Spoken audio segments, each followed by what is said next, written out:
반갑습니다. 해커스 5급 전문가 중자란 김동환입니다. 총평 강의 시작하기 전에요. 위 링크를 클릭하시면 다음 달 적중 예상 문제 받아볼 수 있으니까 그 적중 예상 문제 받으시고 다시 유튜브로 오셔가지고 저희 총평 이어서 들으시면 될 것 같습니다. 자, 그럼 지금부터 본격적으로 우리 7월달 시험 문제 어땠는지 한번 본격적으로 총평을 들어가기 앞서서요. 앞에 지금 그림이 두 장이 준비가 되어 있습니다. 그렇죠? 이 그림 왼쪽 그림과 오른쪽 그림인데요. 제가 총평을 시작하기 앞서서 다소 좀 불편한 말씀을 드리고 싶습니다. 오늘 시험의 경우는 여러분들요. 우리가 HSK 5급을 응시할 수 있는 방법이 지필 시험이 있고 컴퓨터로 시험 응시할 수 있는 두 가지 방법이 있는데요. 자, 왼쪽 그림은 동일한 그림은 아니지만 오늘 시험 지필 시험에 나왔던 그림입니다. 바로 지필 시험에 우리 5급 그림에는요. 부인이 남편에게 넥타이를 매주는 그림이 시험에 출제가 됐어요. 선생님 그러면 오른쪽 그림은 뭐죠? 네, 맞습니다. 오른쪽 그림은 컴퓨터로 시행된 HSK 5급 시험 문제 그림이었어요. 남자가 한 송이 꽃을 들고 여자에게 프로포즈하는 그림이 오늘 시험에 출제가 됐습니다.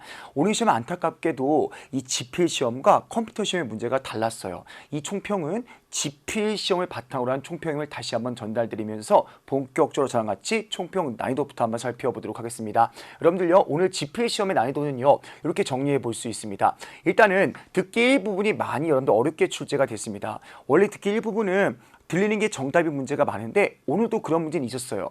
그러나 들리는 게 답이 문제에 더불어서 내용을 파악해야 되는 문제, 심지어는 관용어까지 등장해서 좀 어려웠습니다.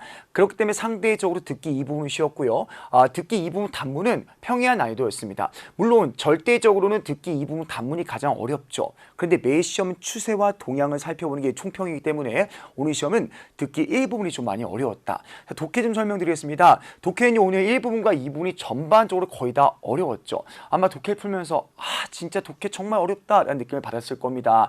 독해가 많이 어렵게 출제가 됐고요. 자, 쓰기 같은 경우도요. 쓰기 1부분이 어렵게 출제가 됐습니다. 어렵게 출제했다는 건 아마 특수한 구문이 많이 출제가 돼서 어법 공부를 좀 꼼꼼히 하신 분들에게는 비교적 체감 난이도가 낮다고 여겨졌겠으나 내가 어법 공부를 좀 하지 않았다 하는 분들께서 좀 어려웠다라는 총평을 여러분께 전달드립니다. 전체적인 총평은요, 어려워진 듣기고 물론 독해도 어려웠습니다. 그리고 쓰기 영역의 난이도가 좀 올라갔다라는 설명을 드리면서 그럼 본격적으로 저랑 같이 듣기부터 한번 살펴보도록 하겠습니다. 바로 우리가 유사 문제 살펴보기 전에요, 전략 한번 제가 좀 여러분께 설명드리고 싶었습니다. 우리 듣기 공부 어떻게 해야 될까요?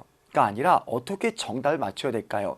일단 우리 시험의 눈앞에는요, 선택지가 주어집니다. 선택지는요, 크게 짧은 선택지하고 긴 선택지 나눠볼 수가 있어요. 그러니까 내가 시험 보러 와서 눈앞에는 A, B, C, D 4个选项 4개 선택지가 짧은 거냐 긴 거냐 구분해 볼 수 있습니다. 짧은 건 여러분들요, 대표적으로 장소, 직업, 신분, 숫자 묻는 문제가 많이 출제가 되고, 긴 선택지는요, 특정 명사, 명사구를 묻는 문제가 출제가 됩니다. 결국 이것을 물어본다는 것은요, 선택지가 짧기 때문에 우리한테 어휘를 파악하라고 문제를 내는 거예요. 자, 그렇다면 여기 지금 빈칸이 있죠. 접근법은 어떻게 살펴볼 수가 있을까요?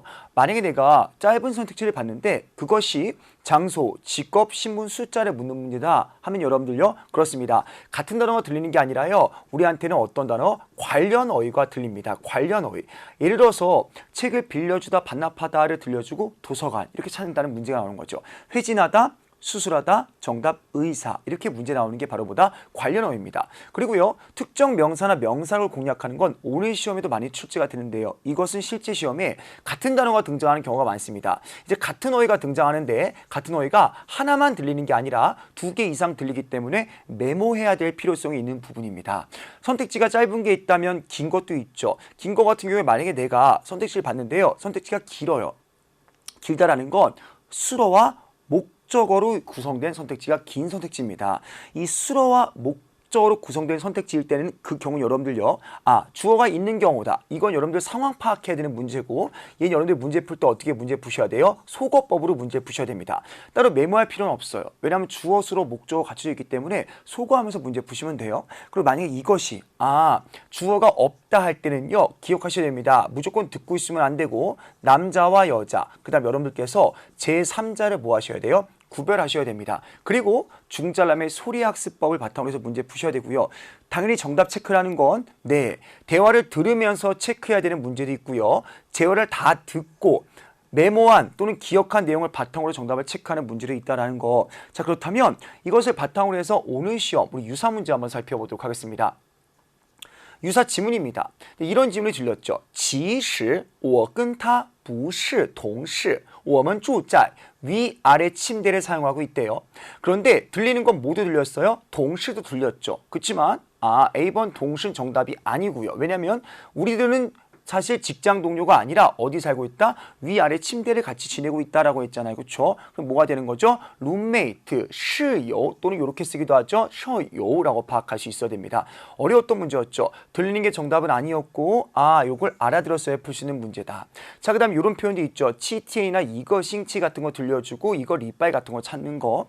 자, 그다음 아래쪽에 이런 선택지도요. 오늘 시험에 많이 들렸죠. 호일 란서. 그 다음에 여러분 이런 것들, 자, 그 다음 오염시키지 않는다 같은 선택지가 유사 표현으로 들렸습니다. 이런 거 일단 짧은 선택지를 물어보는 문제고 긴 선택지는 그렇습니다. 내용을 파악하는 문제예요. 이 첫 번째 같은 문제는 좀 여러분들 어려웠을 수 있었어요. 오늘 시험에. 你的家具太旧了. 야, 너 가구가 너무 오래된 것 같아. 뭐 해야 된다? 早该退休了. 일찍이 바꿨어야 돼. 사람이 아닙니다. 일찍이 퇴직했었어야 돼가 아니라 일찍이 바꿨어야 돼라는 뜻이에요. 그런데 이 to issue가 들려가지고 매력적인 오답 to issue를 갖다 집어넣어 준 거죠. 정답은 뭐가 되는 거죠? 이 B번이 정답이 되겠죠. 你的觉得家具该换了. 그렇죠. 가구를 뭐 해야 된다? 바꿔야 된다고 생각한다라는 거죠. 이런 표현은 비교적 어려웠던 유사 문제구나. 자, 그 다음 이어서 마지막 좀 보겠습니다. 这样的衣服拿穿的出去呀? 야, 이런 옷 어떻게 입고 나가? 어떻게 입고 나가? 이건 뜻이 바로 뭐죠? 입고 나가기에 적합하지 않다라고 정답이 뭐가 되는 거죠? B번이 정답이 되는 거죠. 不适合穿出去. 입고 나가기에 적합하지 않다가 돼야 되는 거고 A번은 뭐예요? 그렇죠. 입기에 적합하지 않은 거니까 이거는 매력적인 오답이 되겠죠.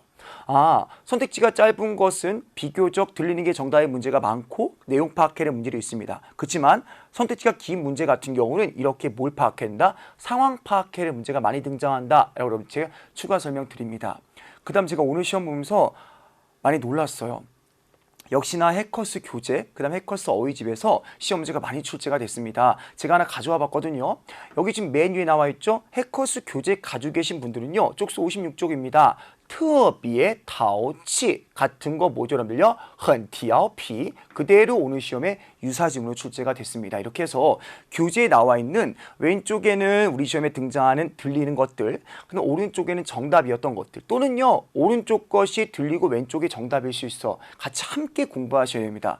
우리는 시험 보러 가는 사람들이기 때문에 그냥 낮게 어휘를 외우면 안 되고요. 듣기에 자주 함께 나오는 표현을 같이 세트로 외워주셔야 합니다. 아시겠죠? 좋았어요. 듣기는 제가 여기서 마무리 짓고요. 이제 여러분이 가장 궁금해하시는 거 독해는 오늘 생략하고 자 쓰기 총평 한번 진행해 보도록 하겠습니다. 쓰기 역시는 마찬가지예요. 쓰기는 이 순서대로 문제 푸셔야 됩니다. 그렇죠?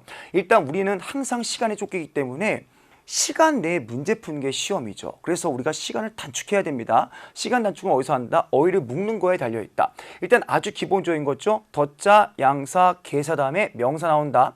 그리고 동사는 자주 함께 쓰는 명사가 있고 정도 부산 뒤에 형용사가 나온다. 이걸로 일단 묶어주셔야 될 것 같아요. 그 다음 두 번째, 이제 오늘 시험에서 중요했던 게 바로 이 구조를 파악하는 겁니다. 여러분들 출제자가 문제를 낼 때는 크게 두 가지로 일단 문제를 선택해요. 이것이 무슨 구문인지 기본 구문인지 아니면 이것이 무슨 구문인지 특수 구문인지. 이제 고정 구문은 잘 나오지 않고요. 고정 구문은 중국 사람들이 너무 자주 그렇게 쓰는 것들이에요.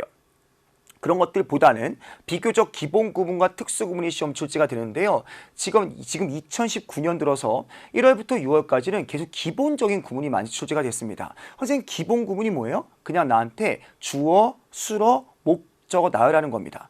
또는 꾸며주는 것 정도 낼 수 있어요. 기본 구문을 우리한테 물어본다는 건 다시 말해서 어휘 지식을 평가하겠다는 겁니다. 그랬을 때 어려운 거는 각종 구 또는 특별한 동사 같은 것들. 선생님 특별한 동사는 뭐예요? 뒤에 이렇게 명사가 나오는 것이 아니라 긴 형태의 구 또는 문장이 목적으로 온 애를 특별한 동사라고 제가 부릅니다. 그래서 이런 것들이 나오면 이제 기본적인 구문에서 어려운 문제가 출제되는 거예요. 그런데 오늘 시험이 왜 어려웠냐? 오늘 시험은 뭐가 많이 출제됐다? 특수구문이 출제가 됐습니다. 특수구문은 우리한테 뭘 물어보는 거예요? 어법 지식. 어법 지식을 물어보는 건 그 어법에 대한 지식이 없으면 문제 풀기 좀 어렵습니다. 그런 경우에는 많은 분들이 한국어로 해석해서 정답을 나열하게 돼요. 그렇죠? 그러면 절대로 안 됩니다. 그럼 절대 지양하셔야 되고요. 우리가 지향해야 되는 건 적당한 어느 정도의 어법 지식이 필요하다라는 거. 그래서 일단 어법 지식 같은 경우는요. 글자가 등장하는 어법, 바자, 빼자, 비교문. 그다음 글자가 등장하지 않지만 수어가 2개 등장하는 것들. 자, 그리고 강조구문까지 시험에 등장하고 있죠. 강조구문은 오늘 우리 시험의 독해 일부분에 빈칸 어휘가 바로 강조구문이었습니다. 그렇죠? 이렇게 해서 이런 방법대로 여러분께서 통합사고 훈련을 좀 해주셔야 됩니다. 그리고 해석을 언제 한다? 가장 마지막에 해석해 주셔야 합니다. 어휘를 보고 절대로 한국어 순서대로 먼저 나열하시면 안 됩니다. 자, 그러면 도대체 오늘 시험에는 어떤 문제가 우리한테 어려운 문제로 다가왔을까 한번 유사 문제 살펴보도록 하겠습니다. 일단은요, 다양한 형태의 기본 구문이 많이 출제가 됐습니다. 첫 번째 문장부터 볼 텐데요. 여러분께 중자람이 강조했습니다. 기본 구문을 출제할 때 우리한테 물어보는 건 여러분 뭐를 물어본다? 어휘력을 물어본다. 어휘력이 중요하다라고 제가 강조합니다. 그래서 일단 여러분께 먼저 어휘를 좀 준비했어요. 첫 번째 어휘 바로 뭐죠? 빠오, 따오.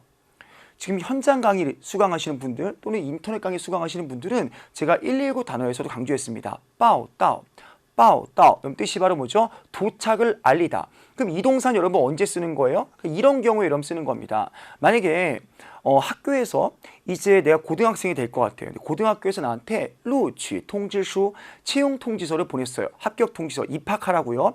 루취 통지수 너 입학하세요라고 입학 통지서를 보냈습니다. 합격해서 이 입학 통지서 들고 가야 돼요.